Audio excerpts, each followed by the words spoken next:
Sa copine se transforme soudainement en démon et l'attrape au cou avec sa langue. À ce moment précis, la sœur prophétesse du jeune homme entre dans le salon, les aperçoit et s'écrie « Jésus-Christ, laisse mon frère tranquille immédiatement ». Aussitôt, le démon le relâche, change d'apparence et se transforme en être humain. Elle dit alors « Qui es-tu pour m'empêcher d'accomplir ma mission ? Personne ne peut m'arrêter ». La sœur prophétesse répond calmement « Qui es-tu, et que cherches-tu ici ?» Elle réplique « Je suis venue me venger de ton frère ». La sœur prophétesse, surprise, continue « Te venger ? Qu'est-ce que mon frère t'a fait pour que tu cherches à te venger de lui ?» Elle répond d'une voix froide et assurée « Ton frère croit être innocent, mais il ignore tout le mal qu'il a causé. Il a brisé des promesses qu'il avait juré de tenir, détruit des destinées sans jamais se retourner, et laissé derrière lui des blessures profondes qu'il n'a jamais cherché à réparer. Chaque parole prononcée à la légère, chaque engagement abandonné, chaque cœur trompé a laissé une trace. » La sœur prophétesse demande « Te venger ? Dis-moi clairement, qu'est-ce que mon frère a bien pu te faire pour que tu nourrisses une telle haine contre lui ? Tu parles comme s'il était une victime, mais ton frère n'est pas celui que tu crois. » La copine tente soudainement de jeter un sort contre la sœur prophétesse, mais la sœur prophétesse, calme et assurée, lève sa Bible et prononce des paroles de lumière et de puissance. Instantanément, le sort se retourne contre celle qui l'a lancé. Elle est frappée avec une intensité telle qu'elle chancelle, le souffle coupé, ses forces semblent s'évanouir sous la puissance de Dieu. La sœur prophétesse s'avance lentement, sa voix résonne avec autorité et compassion. « Maintenant, dis-moi une fois pour toutes, qu'est-ce que tu veux ?»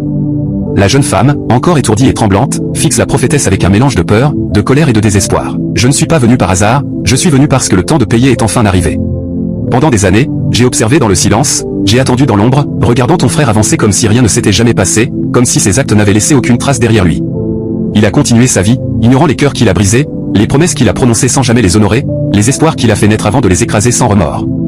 Chaque mot qu'il disait semblait sincère, chaque engagement paraissait vrai, mais tout n'était qu'illusion. Derrière ses sourires se cachaient des mensonges, derrière ses choix se trouvaient des blessures profondes qu'il a refusé de voir.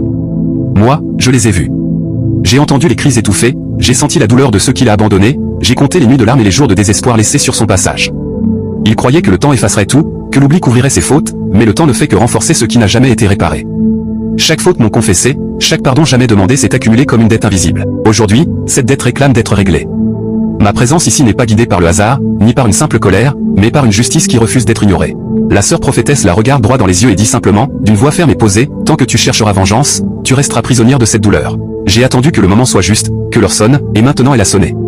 Plus rien ne peut être caché, plus rien ne peut être fui. Ce qu'il a semé dans le passé revient aujourd'hui frapper à sa porte. Et quoi qu'il fasse, quoi que tu dises, il devra enfin faire face aux conséquences de ses actes. » La sœur prophétesse s'interpose immédiatement, se plaçant entre eux avec assurance, sa voix ferme et autoritaire résonnant dans tout le salon comme un avertissement impossible à ignorer. Son regard est déterminé, chargé à la fois de foi et de responsabilité, et chaque mot qu'elle prononce semble peser lourd dans l'air. « Arrête. Tu ne peux pas continuer à répandre ta haine ainsi, » déclare-t-elle sans trembler, refusant de reculer malgré la menace qui se tient devant elle. Elle reconnaît les fautes, elle ne les nie pas, mais elle refuse que la colère et la vengeance deviennent des armes de destruction.